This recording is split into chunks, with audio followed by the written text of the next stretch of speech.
Donc, bonjour à toutes et à tous. Voilà, bonne journée pluvieuse pour ceux qui aiment la pluie. Donc, nous sommes à cette deuxième journée du Salon du Littoral à la Grande Motte. Et on ouvre cette matinée avec un dossier important. Un dossier important tant au plan économique qu'environnemental. C'est le projet, enfin non, qui n'est même plus le projet, mais qui est l'extension en cours du port de Port-la-Nouvelle. Alors c'est un projet et actuellement un chantier qui a fait beaucoup parler et dont il nous a semblé important de l'évoquer aujourd'hui avec vous. Donc pour ce faire, Didier Codorniou, premier vice-président de la région, président du Parlement de la Mer, supporter des All Blacks. J'ai oublié quelque chose, Didier, à votre avis? Non, supporter de l'équipe de France. Ah bon, d'accord, je me suis trompé alors, c'est ça. Donc, Annabelle Violet, qui est directrice régionale de la Banque des Territoires. Et aussi supportrice de l'équipe de France? Pas des All Blacks? Non plus, d'accord. Et M. Vickers, Yann Vickers, directeur général de la CEMOP. La CEMOP, on va beaucoup l'évoquer parce que la CEMOP, c'est une société d'économie mixte. C'est un modèle unique en France en termes de gestion portuaire. C'est un choix qu'a fait la région Occitanie de mettre en place ce type de société de gestion. Et donc, M. Vickers en est le directeur général. Donc, ce que je vous propose, c'est de donner la parole à Didier Codorniou, qui va nous faire un petit historique, grosso modo, un travelling arrière, la genèse du projet d'extension du port de Port-la-Nouvelle. Et puis, voilà, c'est ce projet initial qui est de créer, finalement, le port de Toulouse. Oui, merci Joël. Bonjour à vous toutes et à vous tous. Le matin pluvieux, les personnes restent un peu au lit. Donc, c'est une assemblée très clairsemée. Sur la CEMOP, donc déjà très heureux bien sûr d'être avec la directrice régionale donc, de la Banque des Territoires, donc chère Annabelle, et puis le directeur général de la CEMOP, Yann, avec qui nous travaillons déjà depuis quelques mois, puisque depuis quelques mois il a été recruté pour diriger cette CEMOP. Donc une CEMOP, une société d'économie mixte à opération unique. C'était un outil qui était assez unique au niveau des ports, et nous avons pensé que c'était le bon outil qui nous permettait d'associer des partenaires donc privés, des opérateurs privés qui pouvaient apporter leur expertise au niveau des ports, et notamment des ports de commerce. Et ça a été une longue discussion avec la présidente Carole Delga et avec les services.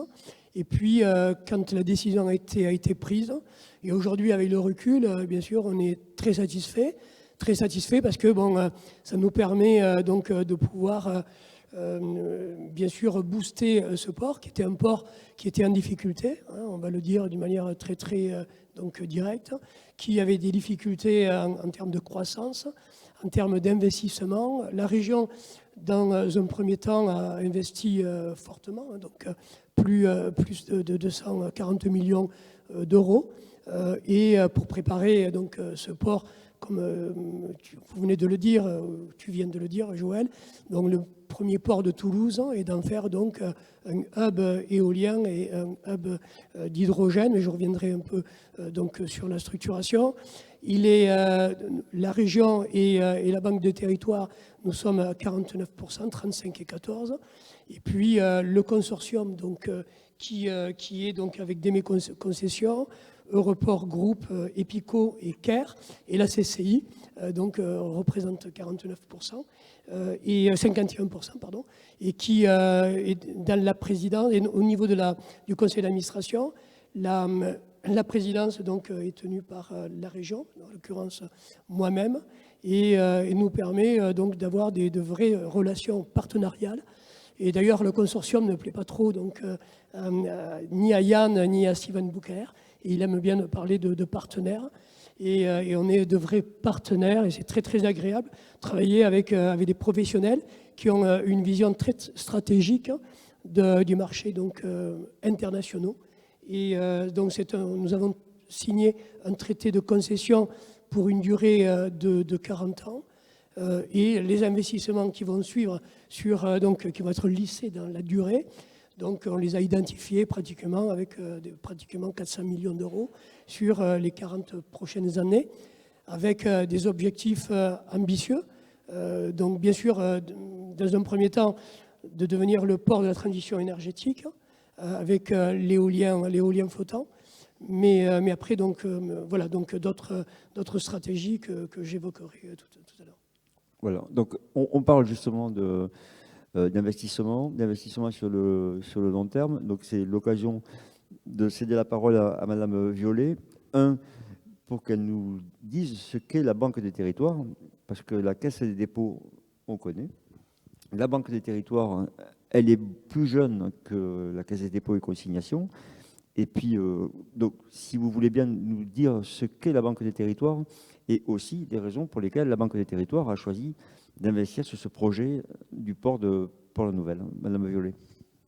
Bonjour à tous. Alors, vous me lancez un défi, c'est-à-dire être synthétique pour présenter la Banque des territoires. La Banque des territoires, pour faire très simple, c'est l'un des 5 métiers de la Caisse des dépôts. C'est effectivement, vous l'avez dit, une marque qui a été créée très récemment, il y a à peine quelques années, pour embarquer l'ensemble des métiers de la Caisse des dépôts au service des territoires. Et donc, c'est ce que nous incarnons au plus près des acteurs territoriaux en direction régionale. Cette Banque des territoires, elle a 4 grands métiers principaux. Elle est banquier du service public de la justice. Nous sommes le banquier des notaires, huissiers, administrateurs et mandataires judiciaires. Elle est prêteur auprès des collectivités territoriales et de leurs satellites et auprès des bailleurs sociaux. Elle est investisseur. C'est le métier peut-être qui est le moins connu, mais qu'on exerce dans des structures d'économie mixte, mais aussi dans des sociétés projets en co-investissement aux côtés d'acteurs privés. Et puis, elle fait aussi de l'ingénierie, c'est-à-dire de l'accompagnement amont à la structuration et à la maturation de projets. Alors, pardon de vous couper, mais là, du coup, sur le port de Port-la-Nouvelle, vous prêtez ou vous investissez? Alors, on investit dans la CEMOP. On porte 15% de la CEMOP. On a investi environ 7 millions d'euros aux côtés de la région et du groupement Nouvella. C'est un projet qui est très stratégique pour cette région. Le vice-président Codorniou l'a très bien expliqué, parce que c'est un projet qui vise à la fois, qui a une ambition en développement économique, mais en développement économique équilibré et durable, avec une dimension développement durable, une structuration de filières comme l'éolien flottant et l'hydrogène vert. Et puis, ça fait sens aussi parce que nous sommes très engagés dans le cadre du programme Littoral 21 aux côtés de l'État et de la région, et que c'est une forme de déclinaison opérationnelle de ce programme Littoral 21. Et puis, nous étions déjà mobilisés sur une des 2 fermes pilotes d'éolien flottant, et nous sommes actionnaires de la REC, par ailleurs, qui porte un projet d'hydrogène vert sur le port. Donc tout cela faisait complètement sens et nous ne pouvions pas ne pas être autour de table de cette CEMOP extrêmement ambitieuse et porteuse de sens pour le territoire.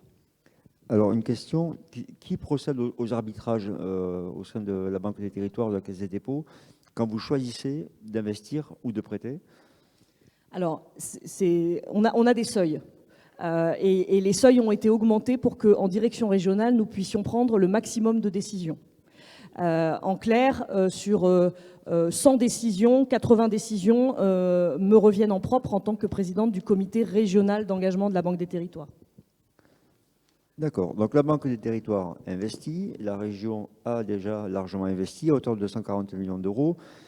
Monsieur Vickers, vous êtes le directeur général d'une société d'économie mixte dont Nouvella, le consortium que vous dirigez, est majoritaire. Il y a de la pression un peu. Quelles sont vos ambitions, monsieur Vickers, à Port-la-Nouvelle? Un peu de pression, mais c'est de la bonne pression, j'ai envie de dire.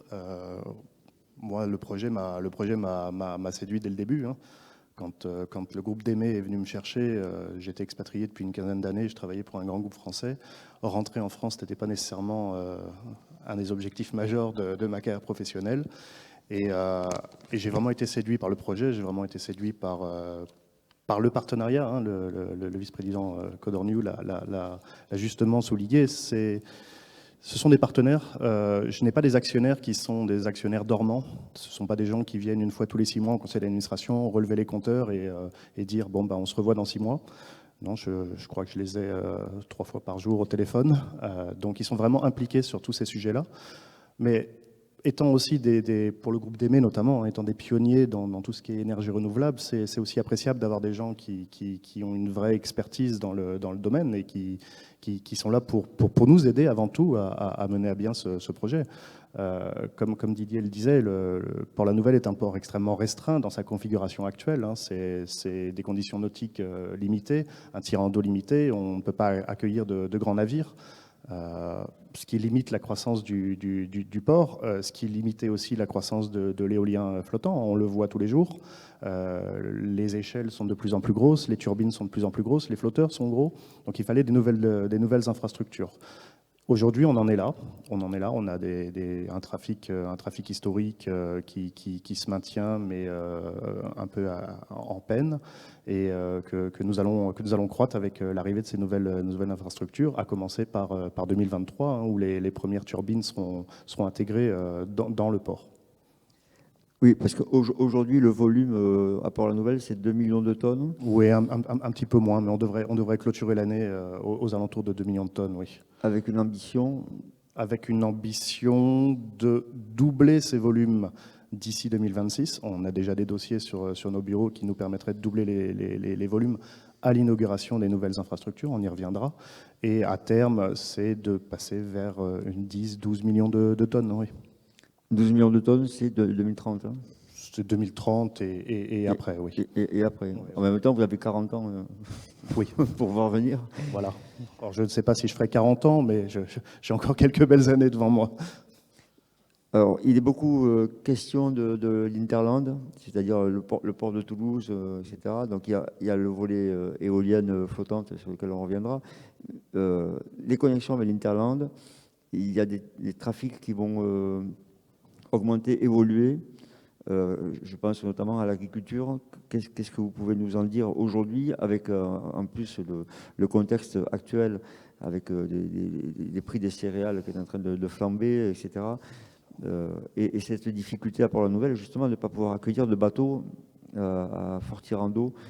Il y a une ambition forte là-dessus, sur les céréales. Il y a une vraie ambition. Les céréales ont toujours été historiquement fortement implantées à Port-la-Nouvelle. Hein. C'est un port qui a traité jusqu'à presque 1 million de tonnes il y a quelques années, qui est en forte baisse depuis une quinzaine d'années.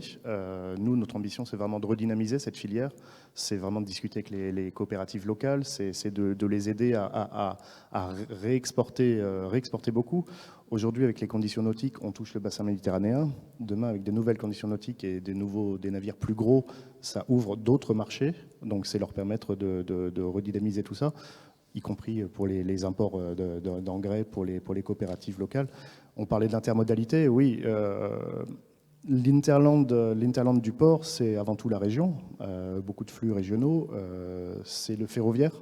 On axe énormément le développement du port sur le ferroviaire. Pour nous, on parlait de port vert tout à l'heure, on a vraiment l'ambition d'être un port vertueux. Donc vertueux, ça commence déjà par enlever des camions de la route, c'est d'utiliser le rail au maximum. Aujourd'hui, les céréales arrivent par train, hein, dans le port et sont déchargées dans les silos. Et c'est vraiment aider toutes ces filières avec des nouvelles infrastructures leur permettant d'augmenter leur volume. C'est vraiment l'idée que nous avons en tête. Alors, comme on dit chez les journalistes, les rumeurs, c'est comme les vipères, il faut leur tordre le cou. Vous parliez d'engrais, et en particulier d'engrais manufacturés. Il est question d'un hangar d'un hectare sur le port de Port-la-Nouvelle. Et voilà, on entend quotidiennement, on va avoir un nouveau Beyrouth à Port-la-Nouvelle. Donc, alors, qu'en est-il? Engrais manufacturé, qu'est-ce que ça signifie? Est-ce que Port-la-Nouvelle va accueillir tout le nitrate d'ammonium de la planète? Voilà, alors c'est ce que j'allais dire. Engrais, ça ne veut pas dire ammonitrate. Le port n'a pas vocation à faire de l'ammonitrate. Les engrais, c'est de l'urée, ce sont des choses comme ça qui sont utilisées aujourd'hui dans l'agriculture. Mais non, ce n'est pas de l'ammonitrate. Ça n'a jamais été l'idée et ça ne transitera pas par Port-la-Nouvelle. Voilà, au moins c'est dit et redit s'il le fallait. Alors, le port vertueux, le port de la transition écologique, il y a les éoliennes, il y a l'hydrogène. Monsieur Codorniou. Oui, donc c'est vrai que la démarche vertueuse d'être à l'intérieur d'un parc naturel régional, d'un lieu très très sensible donc, et très protégé, donc avec un environnement fragile aussi, fait que ce port donc, sera le port vertueux de la transition énergétique, de la transition écologique, et puis bien sûr donc, sur un modèle économique complètement nouveau, puisque derrière donc, ces enjeux, il y a de l'économie. Ça a été dit donc, par le directeur, avec une projection donc 2035 et même une certaine visibilité donc à 2050, pour que donc de 6 millions, on puisse passer à 10 millions, voire 12 millions de tonnes. Donc vous voyez la mesure de ce port, qui aujourd'hui est un port, je reviens, qui périclitait, qui était en grande difficulté. Donc les éoliennes, tout d'abord, donc on est sur de l'expérimentation. Donc il y a dans les prochains mois, dans les prochaines années, donc, il va y avoir donc, les fermes industrielles qui vont s'organiser autour de 2 sites, l'Occitanie, enfin 2 régions, l'Occitanie et Sud-PACA, avec une PPE donc, ambitieuse qui va nous permettre donc, de pouvoir demain donc, avoir des éoliennes industrielles et qui pourraient donc être donc, positionnés à partir bien sûr, du port de Port-la-Nouvelle, mais aussi donc, qui vont nous permettre d'apporter une valeur ajoutée et donc toute une distribution à partir de ces éoliennes. Et puis également donc, une production d'usines d'hydrogène avec donc, CARE, un projet CARE, premier élément, et l'AREL, donc, qui donc, se sont associés à IDOC, qui va nous permettre donc d'avoir cette usine d'hydrogène où on travaille avec Schlumberger, avec un électrolyseur pour stocker cet hydrogène. Donc là, on est vraiment dans une démarche complètement vertueuse qui, donc, demain, nous permettra, en termes de mobilité, d'avoir une énergie, donc de l'hydrogène vert, bien sûr, d'avoir une énergie propre à partir de Port-la-Nouvelle. Vous dites qu'il y aura de l'éolien industriel. Pour vous, ça ne fait aucun doute qu'on rentrera à terme dans une phase industrielle. Non, je crois qu'il y a la volonté au plus haut niveau d'avoir ce mix énergétique du président de la République. On l'a vu donc, sur le positionnement du président.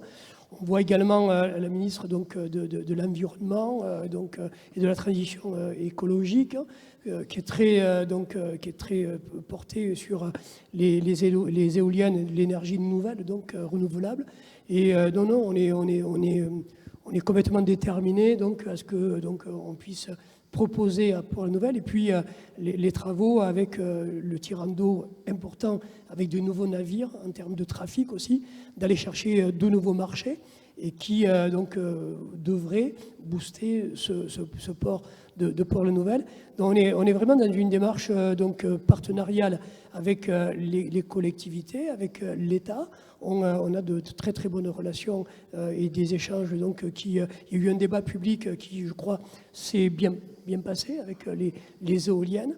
Et puis une énergie propre qui va permettre donc de pouvoir donc, non seulement assembler et demain fabriquer, puisqu'en même temps on essaye donc d'avoir tout un tissu d'organisation donc, qui nous permettre donc de fabriquer dans la région avec à la clé de nombreux emplois.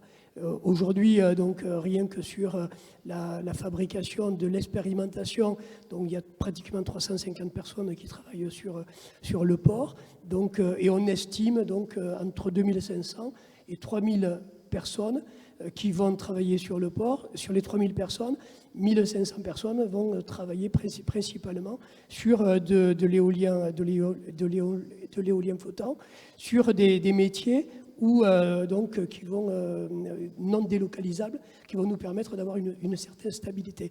Et puis aussi de l'exigence à travers donc ces métiers, donc principalement des cadres supérieurs, donc avec un pouvoir d'achat aussi élevé. Donc le modèle économique, il est vertueux, il va permettre donc d'avoir aussi un lien avec Toulouse. On a parlé de ce port, donc le premier port de Toulouse, où des synergies sont en train de se mettre en place avec Airbus Industrie, et comment donc travailler avec Airbus Industrie sur les colis lourds. Et là aussi, c'est un enjeu stratégique que nous essayons donc de développer. Et puis, bien sûr, avec nos partenaires privés, donc d'autres marchés, d'autres potentiels, bon, bien sûr, donc, qui sont en train d'être négociés, dont on parlera un peu plus tard. Voilà un beau projet en perspective, une belle ambition de ce port, tout en travaillant donc, avec le port de Sète, puisqu'en même temps, il est important d'avoir une complémentarité entre les deux ports qui ont des trafics légèrement différents, et il faut que les deux modèles donc, puissent s'accoupler et donc de travailler sur une énergie très, très positive donc, sur cette démarche. Alors, tout est lié, on l'a bien compris. Les énergies nouvelles, renouvelables et maritimes, la production d'hydrogène. Il reste à Port-la-Nouvelle les dépôts pétroliers. Il y a eu un déplacement du Sea Line, remplacement du pipeline. Quels sont les engagements des pétroliers, de PPLN, entrepôt pétrolier de Port-la-Nouvelle, pour la suite, parce que on passe sur du vertueux, on passe sur de l'hydrogène. Est-ce qu'ils sont prêts à se recycler à aujourd'hui? Est-ce qu'il y a des engagements de PPLN en ce sens? Alors, il n'y a pas les engagements en tant que tels. Par contre, on est convaincu que les gens aujourd'hui qui font de la molécule énergétique, à savoir des carburants issus du pétrole, feront demain du biocarburant et après-demain de l'hydrogène. Donc ça, on en est convaincu, et c'est là-dessus qu'on va les accompagner et qu'on va justement les aider à la reconversion. En faisant de Port-la-Nouvelle un hub pour l'hydrogène, de toute façon, la conversion se fera avec ces gens-là. Et puis une sécurisation pour le port, dans la mesure où avec le Sea Line, donc un Sea Line qui était pas forcément défectueux, mais qui était, il y avait des impératifs de renouveler. Et là, on sécurise donc beaucoup plus le port, puisque les navires rentreront et seront en totale sécurité. Donc, en fait, on assure la double sécurité, donc du biocarburant demain, puisqu'il y a cette évolution donc, qui est inscrite dans le temps. Avec nos partenaires, donc, on réfléchit aussi comment donc, arriver donc, à bosser. Puis d'ailleurs, dans le cadre du programme du PPI, on voit donc très très bien que ce biocarburant donc, va prendre le relais pour rentrer vraiment dans la démarche vertueuse. Et cette échelle de valeur donc, va nous permettre donc d'avoir vraiment un port très très stratégique qui donc va accompagner la transition. Et puis aussi, c'est la démarche de la région. Donc la présidente Carole Delga avait souhaité d'avoir une région à énergie positive, donc la première région d'Europe en 2050. Et c'est une trajectoire sur laquelle donc, nous suivons le cadre bien précis. Et d'ailleurs, avec notre partenaire, la Banque des Territoires, donc on est vraiment dans cette démarche tout à fait vertueuse. Je voulais ajouter un mot là-dessus. On parle beaucoup de transition énergétique et écologique. Dans le mot transition, il y a l'idée du temps long. On ne peut pas, en claquant des doigts, faire une bascule vers les énergies de demain. Et donc, ce temps long, c'est vraiment ce que nous, à la Banque des Territoires, nous savons accompagner. On est sur une concession de 40 ans. Quand on rentre actionnaire d'une société d'économie mixte ou d'une société privée d'ailleurs, on est vraiment sur un engagement de temps long. Et c'est justement pour permettre l'accompagnement de ces acteurs, le directeur le disait, l'accompagnement des industriels qui vont basculer forcément, parce que c'est la logique même, vers les énergies décarbonées. Et on voit bien que ce temps long et la présence sur ce temps long est importante. Et puis deuxièmement, moi je suis une fervente défenseur, Serge Payarès le sait bien, du modèle économie mixte. parce qu'on a là le meilleur du public et le meilleur du privé, et qu'on est en capacité de se challenger les uns les autres, et voilà, de s'aiguillonner d'une certaine manière, et d'apporter des solutions qui sont ce qu'attendent les industriels aujourd'hui en termes de portage juridique et de portage économique d'infrastructures comme les ports. Oui, bien sûr. Oui, un complément par rapport à ce que vous venez de dire. Et effectivement, c'est important d'insister sur notre partenariat avec donc, tous les éléments en termes de robustesse financière, en termes de marché, en termes de connaissances et sur des démarches très très professionnelles. Et nous, on le dit souvent avec Yann, donc le plaisir de travailler avec de vrais professionnels qui ont vraiment une stratégie du long terme. Et c'est bien, Annabelle, que vous puissiez donc relayer cette information, parce que c'est du temps long mais derrière, il y a une vraie structuration.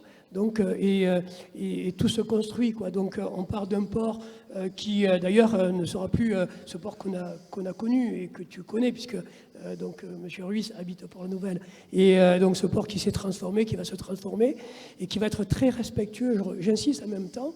Donc il y a une réserve régionale à Sainte-Lucie, il y a un parc naturel régional au cœur d'un port de commerce, et les enjeux ils sont très élevés.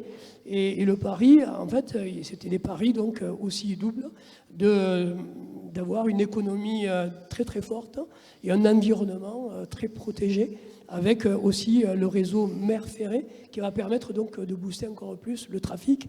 Et là aussi, donc, c'est des sujets sur lesquels on travaille avec les services de la région qui sont à nos côtés, et que je remercie, parce qu'on a la chance aussi d'avoir des experts de grand niveau qui nous permettent de tendre vers l'excellence. Et je crois que ce qui est important aussi dans une collectivité, c'est de tendre vers l'excellence. Je sais que les privés sont très très intéressés là-dessus. Alors, les privés, on y vient. On évoque une levée de fonds à hauteur de 400 millions d'euros au profit de la CEMOP. Il y a 70 hectares, je crois, à combler de zones d'activité. Alors, qui viendra à Port-la-Nouvelle? Qui va occuper cette zone d'activité? Allez, pour le salon du littoral, quand même, vous pouvez... Je peux déjà vous dire que IDOC sera là-bas avec son usine de production d'hydrogène. Non, ensuite, on travaille énormément de dossiers. Du foncier portuaire disponible entre Barcelone et Fos, il n'y en a pas. Donc, on sait qu'on a vraiment quelque chose à faire avec ce foncier. On travaille beaucoup de dossiers, comme on disait tout à l'heure. Je ne vais pas rentrer dans les détails, car le portuaire est un milieu impitoyable quand il s'agit de... Paraît-il. Mais oui, on y travaille. On a cette zone amont de zone d'activité logistique où on compte développer les activités portuaires et maritimes par le biais de cette zone d'activité logistique. Également, on parlait tout à l'heure de la filière hydrogène, on pense vraiment que le port va être structurant pour la filière hydrogène dans la région, et on pense vraiment que Port-la-Nouvelle a un rôle à jouer dans la création d'un pôle d'excellence. Donc avec, pourquoi pas, aujourd'hui on accueille par exemple une société qui fait des tests pour des voiles de cargo sur le port. Voilà, donc on fait des choses comme ça. D'accord. Et parce que, je sais pas, j'ai vu que Amazon, par exemple, ne pouvait pas s'installer à Saint-Jean-du-Gard. Amazon fait surtout du container. Port-la-Nouvelle n'a pas vocation à faire du container. Ça, c'est pour 7. On a entendu parler de Géodis aussi, peut-être Géodis, encore une fois, c'est en tant que commissionnaire de transport, Géodis va surtout faire du bien manufacturé qui va arriver par voie conteneurisée. Port-la-Nouvelle n'est pas un port conteneurisé. On ne le sera pas. C'est pas sa vocation. Ça ne sera pas sa vocation.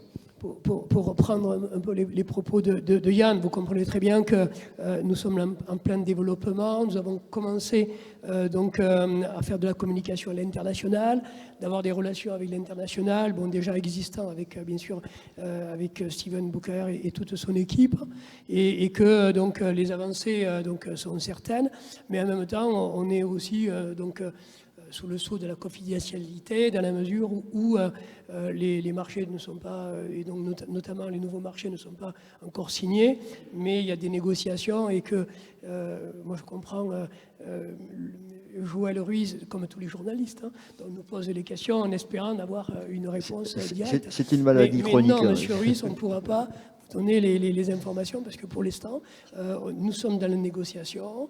Nous sommes sur pas mal de pays avec des nouveaux marchés, parce qu'il y a aussi des nouvelles pistes de marché qui n'existent pas pour la nouvelle et sur 7 ans. Et là, donc, dans quelques temps, quand nous aurons la certitude et que nous aurons signé, nous reviendrons vers vous. Donc, comme vous alimentez régulièrement les pages pour le Salon du Littoral 2032, c'est ça? Sur la Méditerranée, nous vous donnerons les éléments. Mais voilà, donc après, quand on parle du temps long, effectivement, vous imaginez, ce port est en train de se construire, quoi. Donc il n'est pas terminé, il n'est pas dragué, une partie va être draguée uniquement que pour les éoliennes expérimentales, et quand le port sera complètement aménagé, que donc la partie terrestre sera également commercialisée. Bon, bien sûr, ça ira bien plus vite, mais là pour l'instant, on organise les stratégies. Et que les stratégies ne viennent pas uniquement, et c'est là où c'est très intéressant, ne viennent pas uniquement du président, du directeur général, elles viennent donc d'un collectif avec tous les partenaires que j'évoquais tout à l'heure, pour qu'on soit tous d'accord. Et puis il y a des comités de suivi, donc qui soient liés c'est ça, c'est ce que j'ai dit par rapport au collectif, c'est ça, il y a plusieurs comités de suivi sur ce port. Et oui, alors je ne sais pas si M. Vickers ou... Oui, non, mais...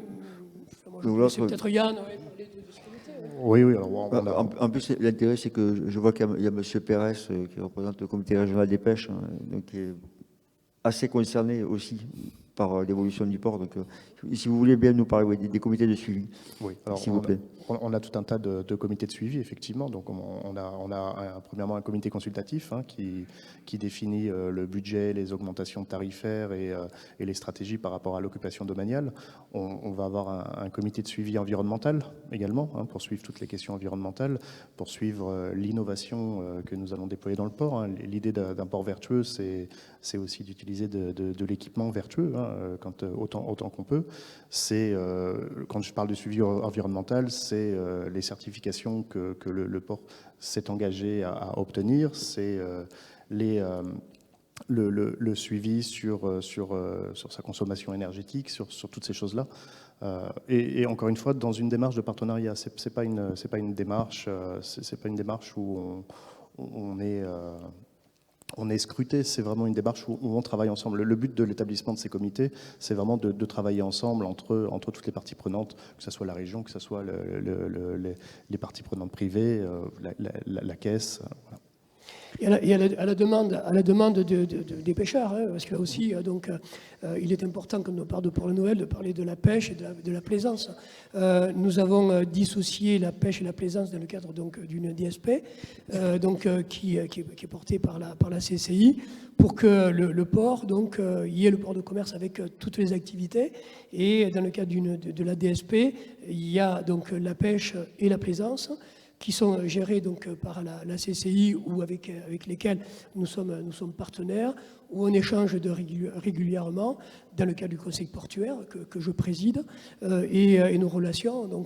Je crois savoir qu'il y a le président de la pêche régionale, Bernard Pérez, ici dans cette assemblée, et les relations sont vraiment de très très bonnes relations partenariales et en même temps aussi de concertation et d'explication pour que on puisse répondre à la problématique de la pêche pour la nouvelle, et également la pêche régionale. Donc c'est des sujets qui sont importants encore plus avec le Brexit, avec les problèmes liés avec l'Europe, ou le nombre de jours qui va diminuer pour la pêche, qui a un regard bienveillant et très attentif de ce port de Port-la-Nouvelle. Alors, en préparant cette table ronde, on a trouvé une belle expression, calendrier d'enjeux. Le calendrier d'enjeux qui, on a dit calendrier d'enjeux 2022-2030, monsieur Vickers, le calendrier d'enjeux 2022-2030. Allez, des dates, des étapes, des évolutions. Le calendrier d'enjeux, effectivement, il est très clair. Premièrement, c'est être en mesure d'accueillir les fermes pilotes sur le port. Ça, c'est le premier enjeu. Ça, c'est l'année prochaine. Alors, c'est l'année prochaine. L'année prochaine, on va commencer à aménager effectivement le territoire. Les infrastructures ont déjà été construites sous maîtrise d'ouvrage régionale. Donc l'année prochaine, on va commencer à accueillir les porteurs de projets. Et 2023, on aura la mise à l'eau des flotteurs avec l'assemblage. Donc ça, c'est un premier enjeu. L'infrastructure, elle est construite. Maintenant, il faut que ça soit aménagé et que ça fonctionne bien. Le deuxième calendrier d'enjeu, c'est 2026. Puisque 2026, on aura le nouveau bassin portuaire, on aura nos nouveaux terminaux qui auront été construits et que nous mettrons en exploitation. Donc les premiers navires du nouveau port sont attendus en 2026. De même que la zone d'activité logistique dont on parlait il y a un instant, qui sera prête également en 2026. Entre-temps, l'usine de production d'hydrogène aura également vu le jour, puisqu'elle doit entrer en production en 2024. Voilà, donc ça, c'est la première partie. L'enjeu d'après, c'est d'être prêt pour les parcs commerciaux. Les parcs commerciaux, on sait que l'appel d'offres pour la O6 sera lancé probablement l'année prochaine. Et ça, c'est un vrai enjeu pour le port, d'être prêt pour les parcs commerciaux. Car autant pour les fermes pilotes, on parle de 6 éoliennes, sur les parcs commerciaux, on est sur une échelle qui est beaucoup plus grande. Donc voilà, il faut qu'on soit prêt à pouvoir accueillir les porteurs de projets qui remporteront les appels d'offres pour les parcs commerciaux à horizon 2028-2029. Est-ce que vous donnez le droit d'avoir un favori sur... Ah non, absolument pas. Non. D'accord. Monsieur Codorniou non plus. On discute avec tout le monde. Oui, de toute façon, le choix sera fait par le gouvernement. Exactement. Et est-ce que ça, le débat public récent, l'une de ses principales conclusions, c'est que visiblement les cahiers d'acteurs, les gens qui ont participé à ce débat public disent c'est trop court. Il faut se donner du temps pour décider. Est-ce qu'on a encore le temps de se donner du temps ? Le temps de la concertation et en fait on est sur une nation où le temps est trop long et entre moi l'expérimentation des éoliennes, j'ai l'impression d'en parler depuis 10 ans et en fait on n'était que sur l'expérimentation. Il y avait une volonté à cette époque-là donc du Premier ministre Édouard Philippe, c'était donc au Havre lors des assises de l'économie maritime, où le Premier ministre, l'ancien Premier ministre, avait avait demandé d'accélérer ce temps trop long, entre la partie décision, la partie étude, etc., pour raccourcir les délais, notamment de partir sur des fermes industrielles.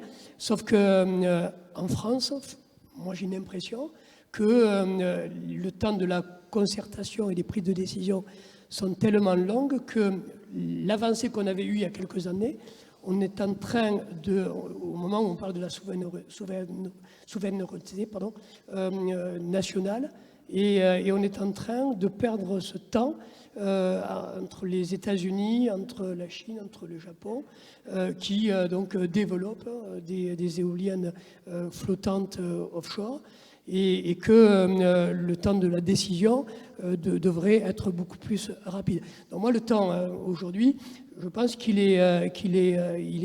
le temps de pouvoir inverser les process pour que la partie industrielle se fasse rapidement, avec toujours la concertation qui a été faite entre tous les acteurs, et notamment tous les conflits d'usage ont été identifiés et échangés avec, je pense notamment avec les pêcheurs.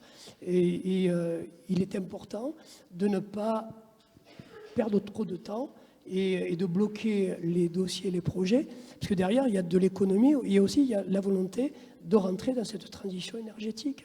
Moi, je suis assez stupéfait de cette longueur qui nous pose un vrai problème aux industriels, mais pas que, aux politiques, où on a du mal à se retrouver dans finalement notre vision. Il y a toujours des surprises, parce que finalement, personne n'est maître des horloges. On se souvient les assises de l'économie de la mer à La Rochelle, où l'ancien ministre de Rugy avait remis en cause des projets d'éoliens flottants. Finalement, il y a eu un retour en arrière. Il y a une élection présidentielle qui se profile.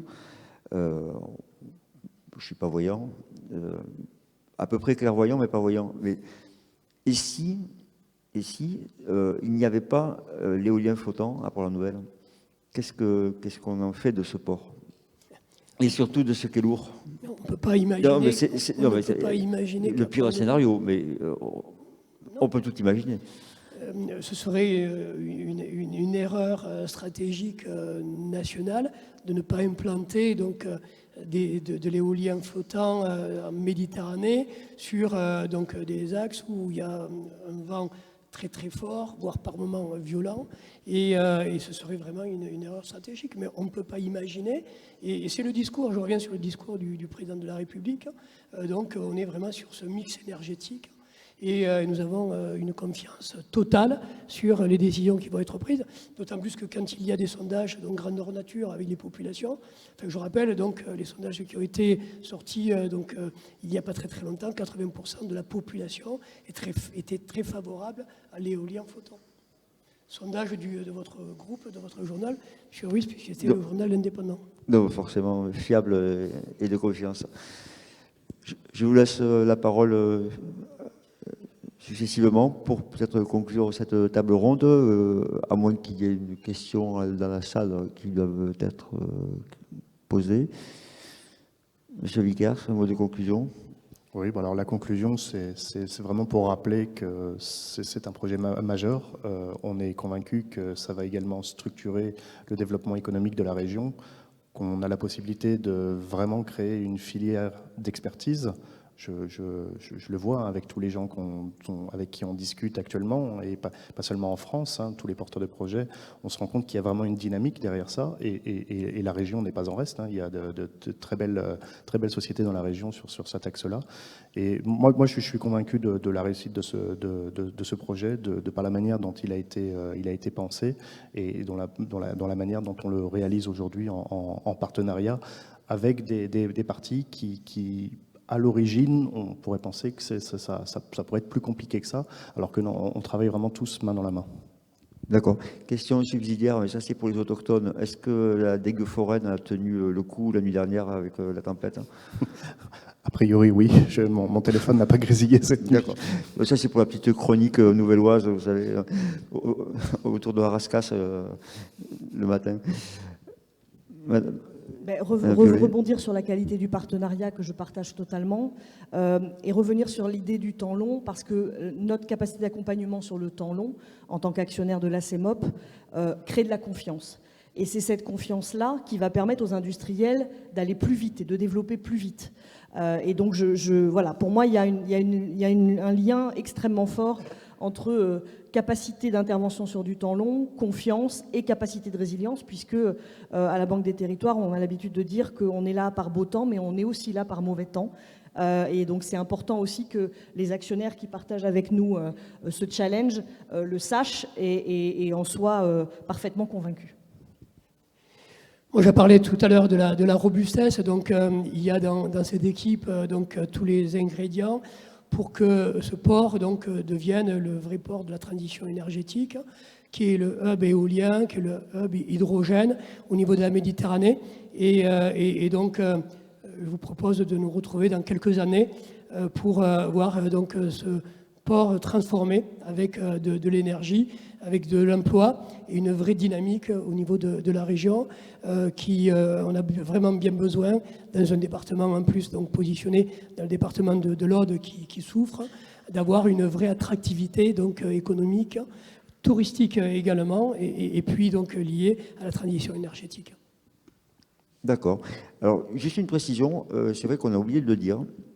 Quand on a parlé de la composition de la CEMOP, on a oublié de dire quand même que la Chambre de commerce, au-delà de la DSP pour le port de plaisance et pour le port de pêche, est également membre de la CEMOP. Elle est actionnaire, oui. Donc, alors, Jean Kesterg, ayant cédé sa place à la présidence de la CCI, m'a renvoyé un SMS, mais pour ne pas blesser son successeur, autant le préciser. Oui, Oui, et puis j'en ai parlé tout à l'heure donc de la CCI qui avait 1% dans le dispositif et donc la DSP. Et c'est vrai que Jean Kézergue a joué un rôle stratégique et important sur le port de Port-la-Nouvelle, notamment donc avec ce mouvement qu'ils ont créé dans le département de l'Aude, Cœur d'Occitanie, pour que donc je reviens sur le port, qui soit le port de Toulouse. Et là, il y a un lien très très important avec la métropole de Toulouse.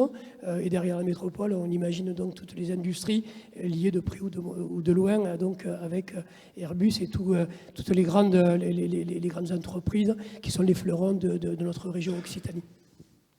Bien, je vous remercie beaucoup.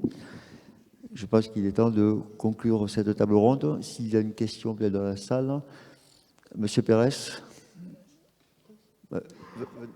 venez, éventuellement.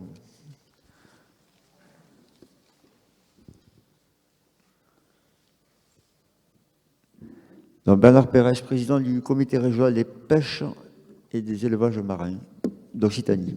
Oui, merci. Bonjour.